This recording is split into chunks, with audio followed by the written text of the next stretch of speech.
Hello everyone and welcome back to the 3T Path channel. My name is Giridhari.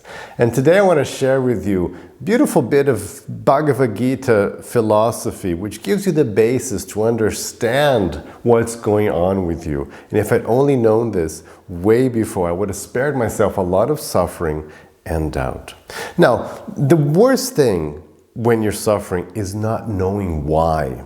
If you notice this, suffering is always a problem, of course, but when you know why, it immediately alleviates your suffering greatly. When you understand clearly what happened, how you got to that situation, you relieve this huge burden of emotional suffering and pain. And of course, when you know exactly why you're suffering, what's going on, then you can take all the necessary steps to avoid suffering, to undo that suffering, and of course avoid future suffering. Now, what Bhagavad-gita brings us is this very clear knowledge of why we are suffering in general, of course existentially speaking, why we are suffering, how we got here, what led us to this situation, why am I behaving like this, what's going on with me, and what can I do to undo this mess.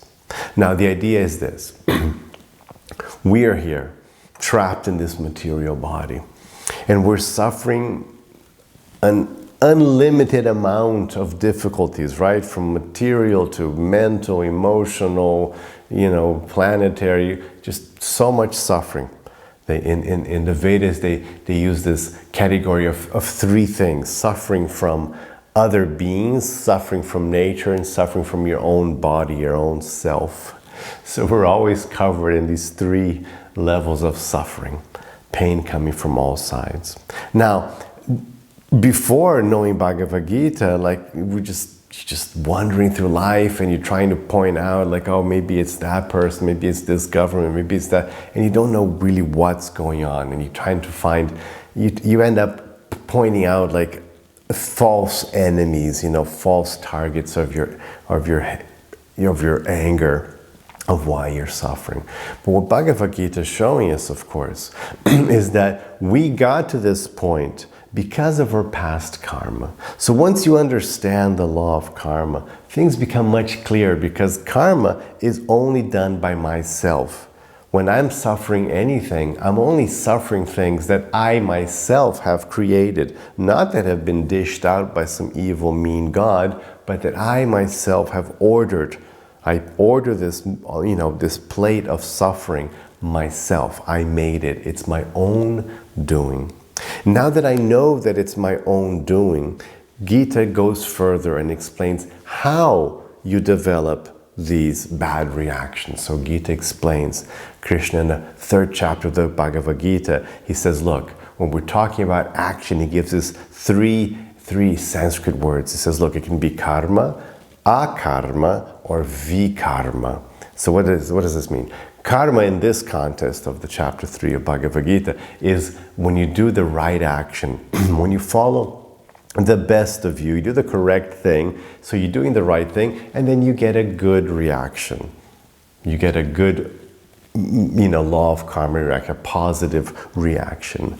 Vikarma is the opposite, is when you do the bad things, when you hurt people, you lie, you cheat, you steal, you do something that's opposite to dharma, opposite to what's right, to morality, to ethics. When you do the opposite, then you get a vikarma. You're doing vikarma, so you're going to get a very bad reaction. So then it's all the suffering, it's all the bad stuff. You have. It's all the ailments and the pains and the bad people that come into your life, the bad government, all that bad stuff, that the accidents. Nothing is an accident, but all the bad stuff that comes into your life, that's all vikarma. But then he says, look, what we're going for here in yoga is akarma, which means no action.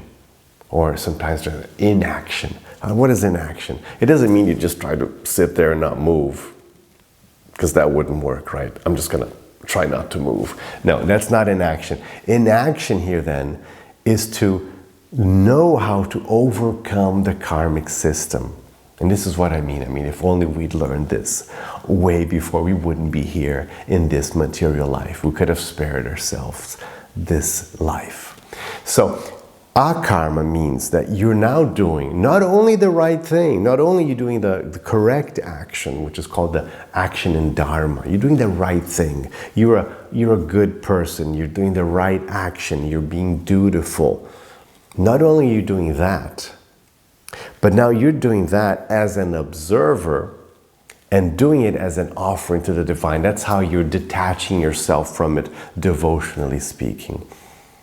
So not only am I aware that, hey, actually I'm not even have anything to do with this matter, with this material energy called prakriti. I have nothing to do with it. I'm just, like, how you say in the US, I just work here. So I'm just passing through, I just work here. It is not my thing. And so I'm going to be an observer, do my very best, and I'm going to offer that. It's my loving offering. My life is a loving offering to God. And that's a nice way. Of course, it has, the extra benefits of devotion and connection to God and all that wonderful, element of bhakti, which is the topmost objective of yoga. The topmost form of yoga, Krishna explains, is bhakti, devotion. So it has that element. But in a practical sense, when you're doing your best, you're doing your dharma as an offering, then what's happening is that you are now detached from it. You are correctly understanding that, okay, I'm here, I have to act, I have to wake up and sleep and shower and take care of things and pay rent and work. Okay, again, I can't just, inaction, I can't just try to become a block of wood. That's not going to work. Krishna says, no, that's not going to work. Krishna doesn't suggest anything so foolish. No, you're here. You got to act. You got to do your things. You got to follow your dharma. So you have to, do your duties. You have to perform your duties. Until time comes and Krishna in the form of death takes you away from here, you're here. You have to do your things. And they're not, everything. Cleaning the bathroom, paying your taxes, taking care of your children. You have to do all these things. But you do that akarma. You do the very best, and you do that as a loving offering to God. And that makes you detached, and now you're no longer bringing towards yourself all these karmic reactions which brought us to this situation in the first place. Deeper still, Bhagavad-gita tells us about the three modes of nature. Explains to us that there are three. Of course, it's a moving scale, but consider three energies, three vibrations of material energy. And if you do things in the highest vibration, it's called sattva, then you have all these positive feelings, this well-being. Things are good, healthy, noble, correct. Your mind is stable, peace. You feel these good qualities. If you do things in the middle vibration, which is called rajas, then there's this agitation, there's this anxiety. Krishna describes unlimited anxiety. So you're going for it. It's like that, the go-getter that his mind is too much in the future. So stuff gets done, but there's this agitation, there's anxiety, there's frustration all the time.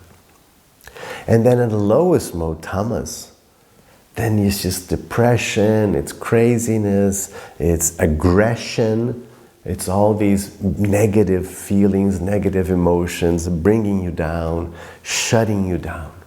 So it's drugs, violence, just the bad stuff.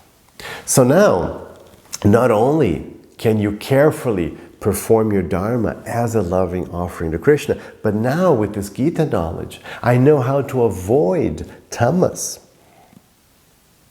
how to avoid rajas, and how to cultivate sattva.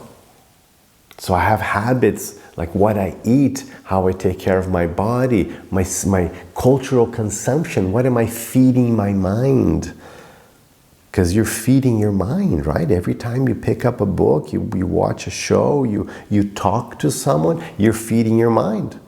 Your mind is being fed. You know, your podcast, what's coming in here? And that will determine, is it sattva, is it rajas, is it tamas? And these are going to bring these effects, which are, you know, not only psychological, but also they're going to manifest themselves into physical reactions as well. Physical states of being. And of course, again, in sattva, you have joy, you have peace, you have health, you have well-being. In rajas, you have anxiety, frustration, stress. And in tamas, you have depression, ignorance, violence. So now with this Gita knowledge, you can understand how you got yourself in this situation in detail. Through your habits, through your dietary choices, the people you're hanging out with, your past actions, your lack of understanding of reality. You have all this understanding and you can start getting yourself out of it. You can extricate yourself from this situation and feel the result every step you take in the right direction. That's the great thing about Bhagavad-gita. It's not a, cross your fingers and hope it was all right when I die. No. Yoga doesn't work like that. Yoga isn't a faith-based, just have this faith and when you die, it's going to work out, You'll be taken to the promised land. It's not like that. In yoga, you have to feel it right away. Your mind, you have to experience. You experience the difference. You're changing your consciousness. So you're changing your very quality of your life. You have to experience, you have to live the difference in the quality of your life. And that's what I got from Bhagavad-gita, which I hope you can also get. So that's it for now. Thank you very much for your time and your patience. Have your rest of your day with lots of peace and lots of love.